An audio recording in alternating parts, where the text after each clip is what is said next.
जी अस्सलाम वालेकुम दोस्तों, क्या हाल है दोस्तों। मैं हूं हकीम मोहम्मद शरीफ अलहमजा दवाखाना बल्लोगी, नेशनल काउंसिल फॉर तिब इस्लामाबाद।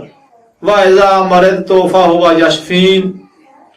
आज मैं एक तुहाडे वास्ते नुस्खा लैके आया, बहुत मुजर्रब, तकरीबन 30 साल तो मेरा तजर्बेशुदा है। इंशाअल्लाह जेड़ा भी इस्तेमाल करेगा सारी जिंदगी दुआवां देगा। मामूली जिहा नुस्खा है। नुस्खा बच्चों वास्ते, एक दिन के बच्चे तो लैके 10 साल की उम्र तक, 12 साल की उम्र तक, जवान मर्दां लई, बुढ़िया बाबियां लई भी ये नुस्खा बहुत कामयाब मुजरब नुस्खा है। नुस्खा है असाल पेचस।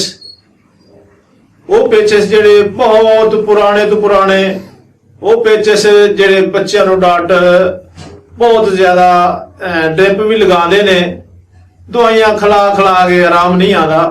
वो वास्ते एक मामूली जिहा नुस्खा दसन लगा।